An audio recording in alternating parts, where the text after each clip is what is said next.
Mesdames et messieurs, bienvenue dans Croissance Verte, votre rendez-vous consacré aux grands défis environnementaux qui façonnent l'avenir de nos villes et de notre continent. Dans ce nouveau numéro, cap sur Abidjan, une métropole en pleine expansion, mais confrontée à des réalités environnementales de plus en plus préoccupantes, entre insalubrité urbaine, pollution des sols et gestion difficile des espaces publics. D'abord, focus sur les dépôts d'ordures qui continuent d'envahir plusieurs communes de la capitale économique ivoirienne, malgré les dispositifs mis en place.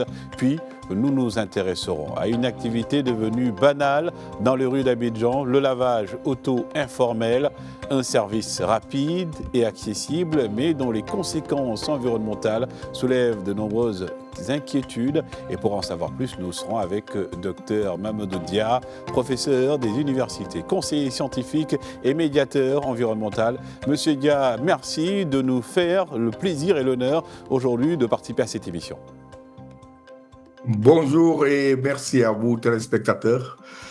Je suis heureux d'être avec vous ce soir pour parler des problèmes qui nous tiennent à cœur, surtout des problèmes de gestion de déchets. Et justement, voilà, je suis... Et justement, professeur, donc sans plus tarder, vous allez rester avec nous et pour camper les débats. Dans plusieurs communes d'Abidjan, les dépôts d'ordures continuent de s'imposer dans le décor quotidien. Des bacs débordants au ramassage irrégulier, le comportement incivique complique la gestion des déchets malgré les actions engagées par Anagued et les collectivités locales à Yopougon comme à Adjamé. Riverains et autorités se renvoient donc la responsabilité d'une situation qui menace à la fois la santé publique et l'environnement. Zeynab Dosso et Jean-Marc Grands nous en disent plus. En Côte d'Ivoire, la gestion des déchets reste un véritable défi dans plusieurs communes. Pendant longtemps, dans de nombreux quartiers, les habitants ont vécu au milieu de tas d'ordures, de caniveaux bouchés et de dépôts sauvages disséminés un peu partout. Aujourd'hui encore, malgré les efforts de l'ANAGED, Agence nationale de gestion des déchets, des mairies et de l'État, le problème persiste dans certaines zones.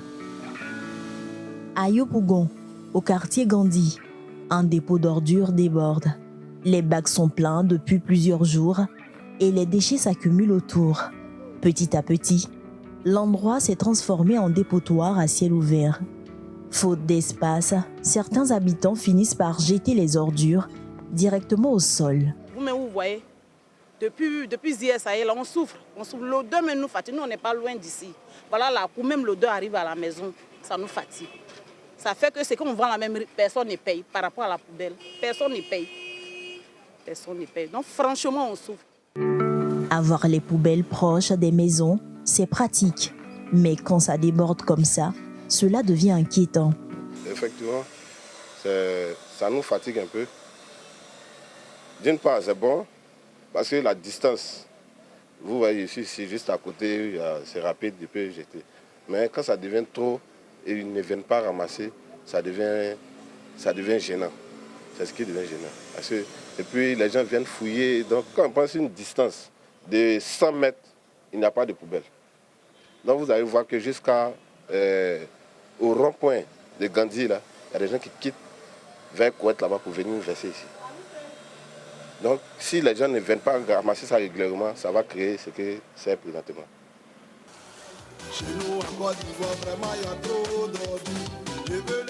Et le constat est presque le même à Adjamé, au quartier Bramakoté. Ici aussi, un important tas d'ordures est visible depuis plusieurs jours. Les riverains disent ne plus savoir quand les camions de ramassage vont passer. Ça fait pratiquement une semaine que c'est encore là. Ça n'a pas encore été ramassé. Vous-même vous voyez et vous constatez avec moi, non? Voilà, c'est un peu ça. Donc on demande aux autorités compétentes de nous venir en aide pour essayer, n'est-ce pas, de nettoyer notre environnement. Nous, on ne sait pas où on doit jeter. C'est ici qu'ils nous ont montré pour jeter les ordures, donc on le fait. Alors au final, s'agit-il d'un civisme ou de manque de solution? La réalité semble se situer entre les deux. Et sur cette question, les autorités locales ont également leur part de responsabilité.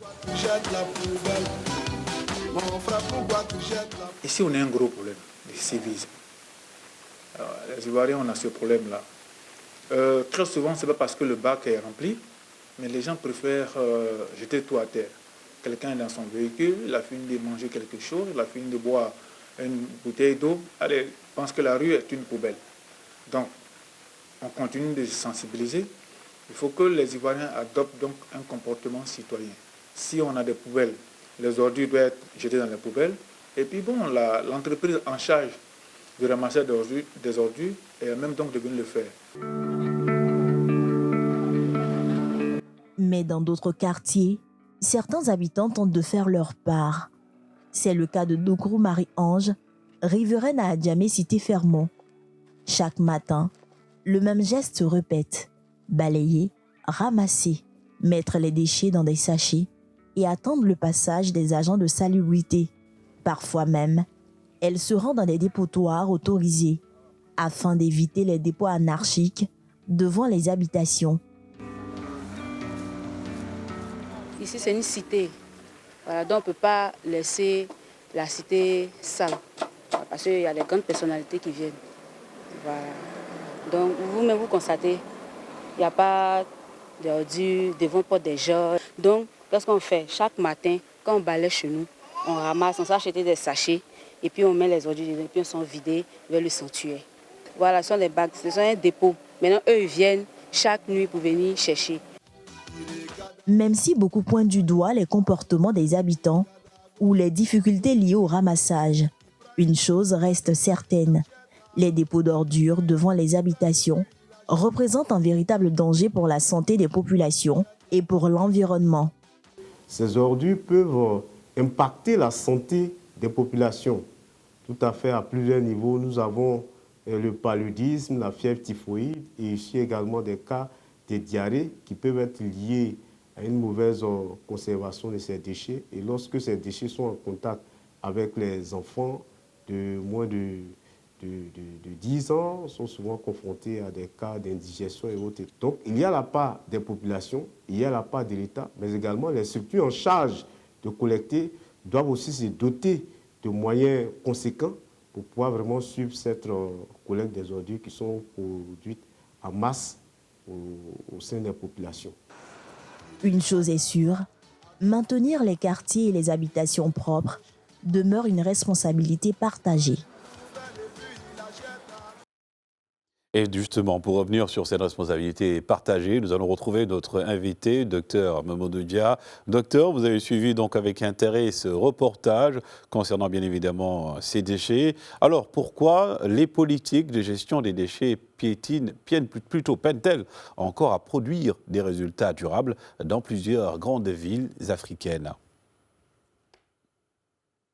Je vous remercie de m'avoir posé cette question. Cette question est fondamentale, mais tout est dans la vidéo. Cette vidéo qu'on nous a présentée, on voit tout le cycle de vie des déchets. Et la compréhension du cycle de vie des déchets va déterminer la solution par rapport aux problèmes qui sont posés. Et il y a plusieurs problèmes qui sont posés. Mais revenons d'abord aux déchets, parce que la définition de déchets, elle doit être la même un peu partout, que ce soit en Europe ou que ce soit ici, et que ce soit la même définition en Afrique. C'est-à-dire, nous avons deux définitions. La première, c'est qu'est-ce que c'est qu'un déchet, en fait? En fait, un déchet, c'est tout produit ou toute substance que son propriétaire destine à l'abandon après avoir utilisé la part valorisable du moment. Donc, en fait, nous, ce qu'on a dans nos ordures, on a une part valorisable, mais il faudrait qu'on arrive à utiliser toute cette part valorisable jusqu'à rendre, comme on dit, ce tonnage, comme on dit, ce poids si faible et l'amener dans des centres. Et là, les défaillances sont là. Les défaillances sont là parce que le cycle de vie n'est pas complet. Le cycle de vie, c'est la production de déchets, et la production de déchets vient soit des industries, soit des villes. Elle va dans les maisons où on consomme ou dans les industries où on consomme. Et on sort une part qu'on appelle les déchets. Et cette chose-là, c'est elle qui se trouve dans la vie. C'est comme un enfant. Un enfant, il naît, il grandit et il meurt. La solution est dans le problème. Et je vais vous citer quels sont les problèmes. Allez-y. Donc, la première chose, c'est les défaillances. La défaillance de la collecte, on l'a vu. On a vu que il n'y a pas assez de collecteurs. La deuxième chose, c'est qu'à partir du moment où on a collecté, il faut les moyens de transport. Et après avoir eu les moyens de transport, il faut les amener dans des endroits qu'on appelle des centres de traitement. Et ça n'existe pratiquement pas. Et s'il n'y a pas de centre de traitement, on a des difficultés pour pouvoir acheminer les déchets. Et ça pose des préjudices. Les préjudices, le monsieur qu'on a vu dans le film, il l'a dit, on a des préjudices au niveau de la santé publique, où on a pas mal de problèmes diarrhéiques, on a aussi ce qu'on appelle la maladie des mains sales, on a aussi l'environnement, où on a une pollution des sols, on a une pollution des nappes, on a une pollution de l'air, et on a une pollution, disons, générale. Donc, le problème, il est là. Il faut savoir... Oui, allez-y. Oui. Il faut savoir, vous disiez. Voilà. Donc, il faut savoir d'où ça vient. Donc, on a les défaillances, on a les préjudices et maintenant les problématiques. Et le premier problématique, c'est au niveau institutionnel, c'est au niveau des États. La première chose, c'est qu'il y a plusieurs structures qui s'occupent des déchets en Afrique. Moi, je connais bien la Côte d'Ivoire pour y avoir été pendant le Probocola. Et on a eu du mal à serrer les problèmes parce qu'il y avait plusieurs institutions qui s'occupaient des déchets. Donc, dans une maison, quand il y a 10 portes, le chef de famille ne peut pas contrôler ce qui se passe. Donc, le problème, il est institutionnel. Et dans l'institution, il faut savoir qui gère les déchets, de un. Et de deux, il faut poser aussi des orientations stratégiques claires. Donc, il faut avoir une volonté politique. Et cette volonté politique aussi découle aussi de ce qu'on appelle des dispositions réglementaires qui sont là. Et les dispositions réglementaires et juridiques, justement, on a une absence totale en Afrique. Tout à fait. Et en une question d'ailleurs, vous avez résumé la problématique aussi, les perspectives par rapport à ces thématiques. Vous allez d'ailleurs rester avec nous, M. Dia, parce qu'il y a un autre sujet qui vous intéresse aussi, toujours dans le cadre de l'environnement. Et à Abidjan, le lavage auto dans la rue est devenu un service accessible et rapide. Mais derrière cette pratique quotidienne se cache une réalité peu visible. Écoulement des eaux usées, produits chimiques rejetés dans les caniveaux, occupation anarchique de l'espace public et pollution des sols. Pourquoi reste-t-elle si ancrée malgré les risques environnementaux et les interdictions légales? Élément de réponse avec Franck Eustache et Ferdinand Kouakou.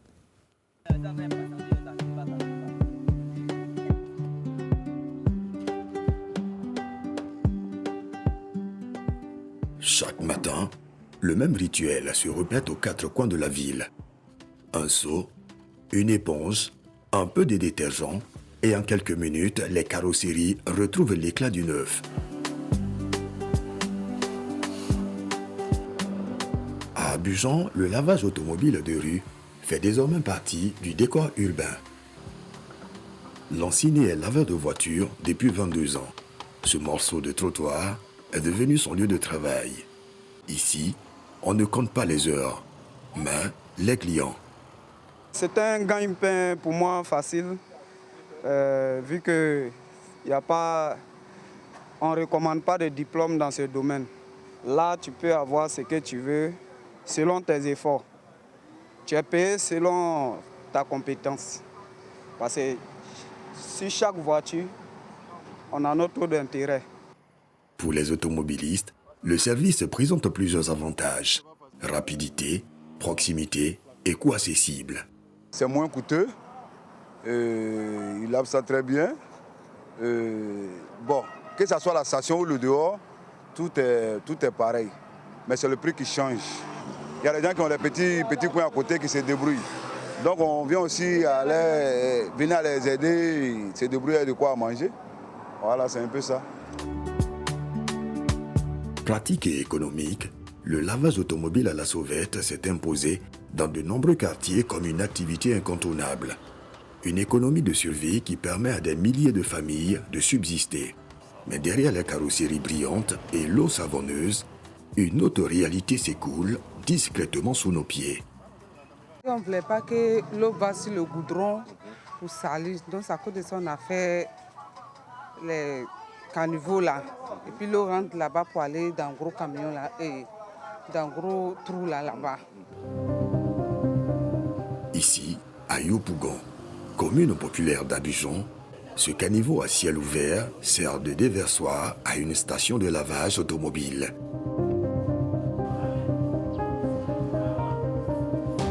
C'est là que se déversent les eaux utilisées pour nettoyer les véhicules chargés de boue, d'hydrocarbures et de résidus chimiques. L'eau là va directement dans le caniveau. Ça va directement dans le caniveau. À un moment, s'il n'y a pas de véhicule, il prend la raquette pour pouvoir nettoyer le terrain. Un geste banal en apparence, mais qui soulève, selon les spécialistes, de sérieuses préoccupations environnementales, notamment en matière de pollution des eaux et de dégradation du cadre de vie. Les eaux usées qui sont issues des lavages des véhicules, par exemple, produisent une pollution, un niveau de pollution très élevé sur l'environnement en général dans notre pays.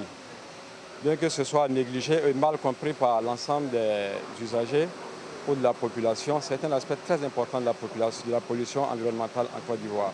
Que se passe-t-il? C'est parce que vous avez les lavages dans notre pays sont en général des installations informelles. Et donc ces installations informelles envoient directement des eaux usées dans les canaux d'écoulement d'eau jusqu'à la lagune, donc ils ne sont pas traités. Voilà le gros problème. Et donc ces eaux usées avec ces métaux lourds, ces hydrocarbures, ces graisses, ces produits chimiques se retrouvent directement dans les eaux qui sortent de ces lavages et ces eaux se retrouvent dans les canaux.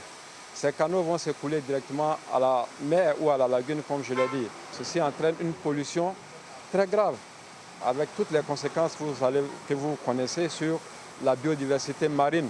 Donc les poissons, tout ce qui se trouve dans la mer, dans la lagune, seront affectés. Les conséquences de cette pollution restent souvent invisibles, mais elles pèsent lourdement sur l'écosystème et la santé des populations. Tous les éléments qui sortent d'ici vont polluer directement la nappe phréatique. Si ça pollue la nappe phréatique, c'est directement lié aux réserves d'eau douce. Vous voyez que ça aura un impact à long terme sur la santé publique des populations, etc. Et donc, les sols aussi sont impactés parce qu'on parle de métaux lourds. Je ne vais pas les citer tous ici, mais vous voyez tous ces métaux qui se retrouvent dans les sols qui vont servir après à l'agriculture. Donc, c'est une chaîne de pollution. Et la nappe phréatique est touchée. À partir du moment où la nappe phréatique est touchée, donc les populations sont directement impactées avec tout ce que ça va entraîner, les maladies hydriques, d'autres maladies, d'autres infections graves qui vont avoir des conséquences graves sur la santé des populations. Pourtant, de nombreuses stations de lavage ne mesurent pas encore pleinement l'impact environnemental de leurs activités. Sur le terrain, plusieurs gérants affirment toutefois être disposés à se conformer aux normes en vigueur. Nous n'avons pas pensé à cet aspect-là pour dire que non, ouais, avec tout le travail que nous accumulons chez nous ici, bon, les débris et puis les eaux usées qui coulent dans les canalisations puissent se retrouver au moins dans la lagune. Nous n'avons pas pensé à ça. Mais néanmoins, comme je le dis si bien, s'il y a des agents de sensibilisation qui sont là, qui sont sur le terrain pour venir nous faire savoir voilà, les protocoles qu'ils vont nous donner, nous allons les suivre. En Côte d'Ivoire, comme dans plusieurs grandes métropoles africaines, le lavage de véhicules sur la voie publique est interdit et expose les contrevenants à des sanctions. Mais entre impératifs écologiques et réalité sociale, les autorités peinent à trouver l'équilibre. Comment encadrer ces travailleurs informels sans compromettre leur unique source de revenus? Lorsqu'il y a des actions gouvernementales de répression, on va dire, les gens perçoivent ça mal. Le citoyen lambda, il pense tout de suite à son activité économique, à son gagne-pain. Il pense que c'est plutôt une répression du citoyen. Ce n'est pas une répression du citoyen. C'est plutôt un système ou une action de protection de la population. Pour ne pas qu'on arrive à des conséquences plus graves et que l'État soit alerté pour dire pourquoi on n'a pas fait ci, qui devait faire cela, pourquoi on n'a pas fait ceci. C'est un appel lancé à tout le monde, y compris les populations, les opérateurs, pour que chacun puisse s'impliquer afin que ce travail soit fait en amont, sensibiliser les différents acteurs et que chacun fasse l'effort de faire sa part pour que nos eaux soient suffisamment traitées pour protéger l'environnement et la santé des populations. Le lavage automobile de rue restera sans doute une réalité urbaine pendant encore longtemps. Mais derrière chaque mousse blanche qui disparaît dans les caniveaux, subsiste une pollution qui, elle, ne disparaît jamais totalement. Elle poursuit son chemin silencieusement jusqu'à réapparaître un jour dans notre environnement et parfois jusque dans notre eau. Souvent banalisé, elle a quand même ses impacts dans l'environnement. Monsieur Dia, encore une fois, un autre sujet qui vous interpelle concernant bien évidemment ces lavages de voitures, notamment à ciel ouvert.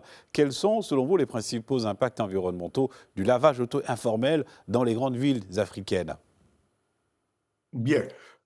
Comme j'avais dit tout à l'heure, c'est tantôt, la solution est dans le problème. C'est comme le problème est dans la solution. Donc, ce reportage que j'ai vu, ils nous ont donné des pistes. Ils connaissent quelles sont les conséquences. Imaginez-vous qu'une ville comme Dakar, une ville comme Abidjan, une ville comme Douala, c'est des villes à 4 millions d'habitants. Une ville à 4 millions d'habitants, le quart de la population a un véhicule. Je ne dis pas qu'ils ont une voiture particulière, mais il y a des véhicules et ils se déplacent avec des véhicules. Maintenant, il y a les véhicules légers, il y a 2 roues, il y a des tricycles, il y a les voitures légères, et il y a surtout tout ce qui est bus et toutes ces choses-là. Et même à Dakar, il y a ce qu'on appelle le bus rapide transit, donc genre de métro. Et tous ces véhicules-là sont lavés journalièrement. Et imaginez-vous que l'eau qu'on rejette, c'est à peu près, ça équivaut à quelque chose comme 40, je pense à 10 000 mètres cubes jour. Et 10 000 mètres cubes jour, c'est l'équivalent d'une ville, c'est la consommation d'une ville pour 25 000 habitants.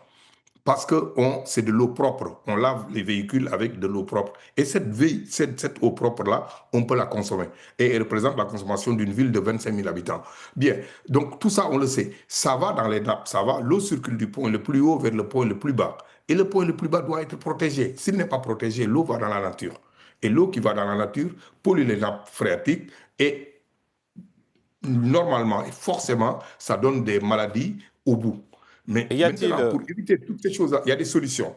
Voilà, justement, pour déjà être dans la même dynamique que vous, déjà par rapport à ces solutions, à votre avis, y a-t-il déjà des alternatives écologiques qui pourraient être mises en place d'ailleurs pour moderniser le secteur du lavage auto-urbain? La première chose, c'est de diminuer toutes ces petites unités qui sont dans la ville et d'en faire des unités qui se mutualisent. À partir du moment où ils sont mutualisés, on peut gérer cette chose-là. Donc ça, c'est de 1. De 2, on peut faire du lavage à sec. Lavage à sec, on utilise l'air. Et sous pression, on peut d'abord nettoyer. Comme on sait, un véhicule est toujours composé de 3 parties. Et ces 3 parties, les pollutions ne sont pas les mêmes. Il y a la pollution du moteur où on a tout ce qui est huile, tout ce qui est métaux lourds. On a la carrosserie où on a de la poussière et des huiles. Et à l'intérieur, on a les huisseries. Et les huisseries, il y a des poussières. Donc, avec un lavage à sec, on diminue à peu près un tiers de cette pollution. Et au-delà de tout ça, il y a l'utilisation aussi des produits biodégradables. Bon, on sait qu'en Afrique, nous avons des savons qu'on peut utiliser, tels que la karité, le Nîmes, mais des choses comme ça. Donc, c'est des produits qui sont dégradables.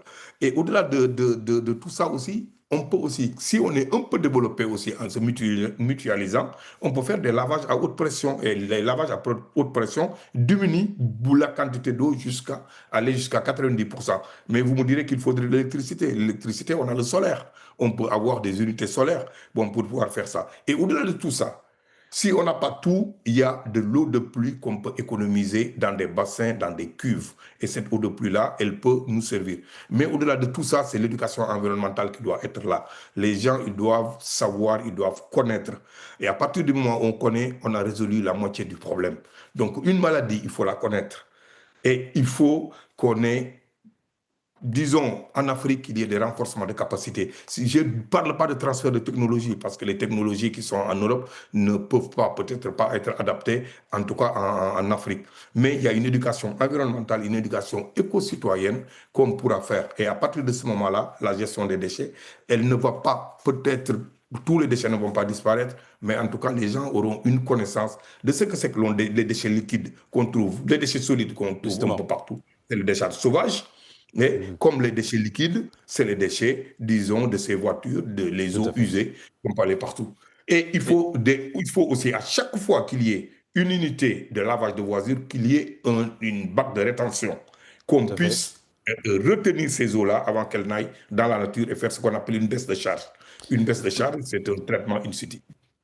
Et d'ailleurs, des déchets qui s'accumulent dans les quartiers aux eaux usées rejetées dans les caniveaux. Ces réalités rappellent que les défis environnementaux urbains restent immenses en Afrique, mais elles montrent aussi qu'aucune solution durable ne peut exister sans une collaboration entre autorités collectives, acteurs économiques et citoyens. Préserver nos villes aujourd'hui, c'est protéger la santé, l'environnement et les générations futures. Docteur Mamadou Dia, merci encore pour vos éclairages. Je rappelle que vous êtes professeur des universités, mais également médiateur environnemental. Merci encore, professeur.